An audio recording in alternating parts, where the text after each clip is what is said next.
안녕하세요. 법무법인 화담의 최현정 변호사. 박영준 변호사입니다. 여러분, 햇볕이 잘 드는 집이라고 생각하고 계약했는데 오늘 갑자기 건물이 올라가면서 우리 집안이 어두워졌다면 어떻게 해야 될까요? 맞습니다. 이런 경우는 우리는 일조권 침해 문제를 제기할 수 있습니다.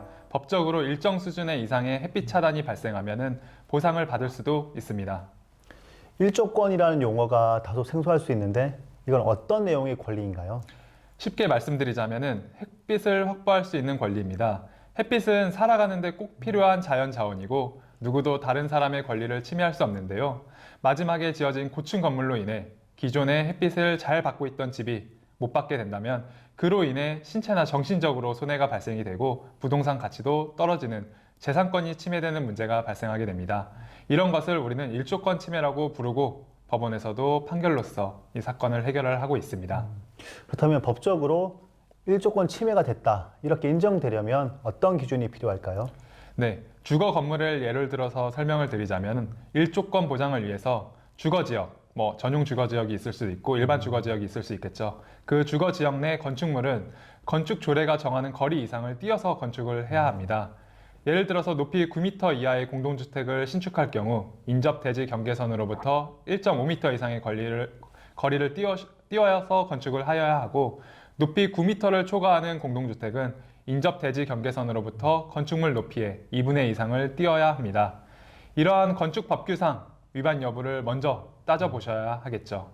그리고 이러한 관련 법규를 위반하지 않았다고 하더라도 첫 번째로 기존 대비 실질적으로 일조량이 얼마나 감소했는지 측정을 하고 둘째, 햇빛 부족으로 인해서 거주 환경이 악화되었는지를 판단하여서 재산상 내지는 정신적 손해배상금을 받으실 수 있습니다. 즉 건축물의 높이, 거리, 위치, 일조 방해 시간 등을 고려해서 일조 시간과 차단 비율을 각 평가하고 일조 침해율을 계산을 하여야 합니다. 굉장히 좀 어려운 용어가 많이 나오는데요. 이런 이유로 소송을 제기해서 보상을 받은 사례가 있을까요? 네, 대표적인 사례가 있습니다. 법원은 오전 9시에서 오후 3시 사이 연속 2시간 이상 그리고 오전 8시부터 오후 4시 사이 총 4시간 이상 햇볕이 들지 않는다고 하면은 일조권 침해에 해당한다고 판단하여서 손해배상금을 인정한 바가 있습니다. 그렇다면 이제 우리 집 이런 침해를 받았다라고 주장하는 피해를 입은 입주자들은 어떤 조치를 취해야 될까요? 네, 먼저 실제로 일조권 침해가 얼마나 심각한지 측정을 하셔야 합니다. 그리고 두 번째로는 피해 상황을 기록하고 전문가의 감정을 받는 것이 중요합니다.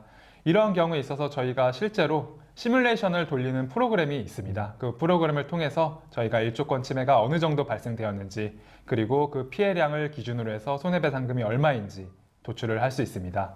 그리고 세 번째로는 시공사나 건축업체 등에게 정식으로 항의를 하고 그에 대한 권리 행사를 하셨다는 증거자료를 확보를 하셔야 됩니다. 그리고 해결되지 않는다면 법적 대응을 준비하셔야 될 겁니다. 일조권 침해의 경우에는 얼마나 침해를 받고 있느냐 이게 중요한 것 같은데 이런 감정들 실제로 어떻게 이루어지나요? 네, 우선 선제적으로 어느 정도로 일조권이 침해되었는지 가늠할 수 있어야 합니다.